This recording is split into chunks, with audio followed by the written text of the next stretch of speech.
Hi guys, Jacob here from Jacob's East Fish Aquariums. Today I wanted to talk to you about water salinity.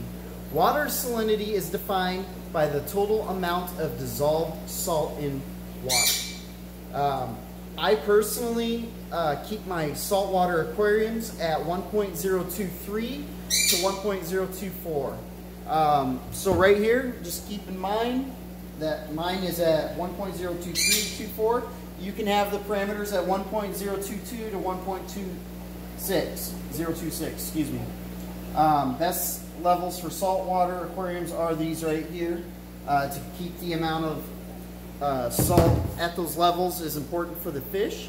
A lot of your saltwater fish are going to be like clownfish. We have wrazzes, fire gobies. We have all kinds of reef-safe fish in here. So we keep our salinity at that level. As your tank evaporates throughout the week, the H2O is leaving the aquarium, and when that happens, the salt actually stays behind. So it's going to increase your salt levels. So if you started your week out at 1.024, and as the week goes on and you don't add any fresh H2O, like pure osmosis water or fresh water to your aquarium, what's going to happen is, as the water table goes down, the salinity, the amount of dissolved water, salt water, the salinity in your aquarium usually increases. So you might go start at 1.024 throughout the week. You get back and it's like 1.026 or 27. So at that point you're getting on a dangerous level for the fish. You want to add a little fresh water. I always recommend using RO water or fresh bottled water from your grocery store or anything that's not out of tap. Some tap water in our area and other areas could contain chlorine and stuff. That keeps our water clear and safe from bacteria.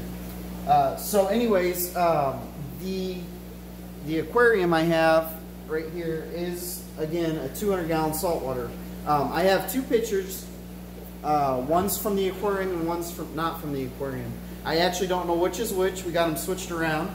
The only way to tell, well, there's other ways to measure the salinity, but the best way that I typically use is a hydrometer.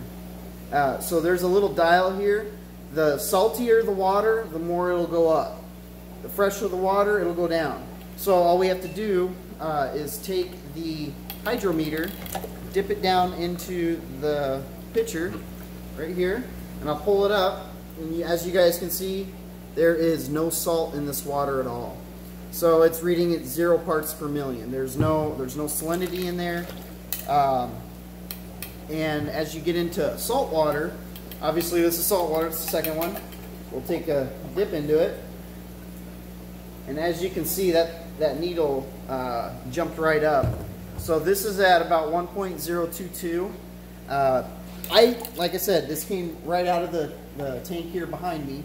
And so my salinity is a little low, but that's just because I topped it off with fresh water recently. So obviously the more fresh water you put, the more that salinity dial is going to go down, creating fresher water. So here in a few days, my salinity will spike back up to 1.023 to 24 before I add water again. That's just how it works for me. People have other methods they like to use with their aquariums.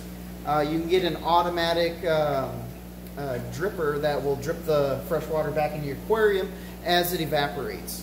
And you might be wondering where you get the salt for your aquariums. You want to use Instant Ocean or some sort of branded aquarium salt. So I like to use Fluval C and Instant Ocean with the coral mineral added.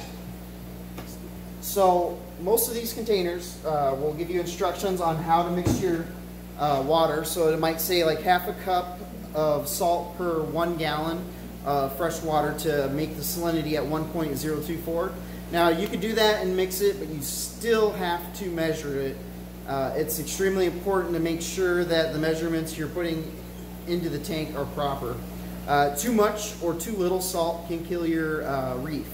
So you want to make sure that you're paying attention to your saltwater levels throughout your time with your saltwater aquariums. I appreciate you guys tuning in to watch. Please like and share the videos I post, and we'll see you next time.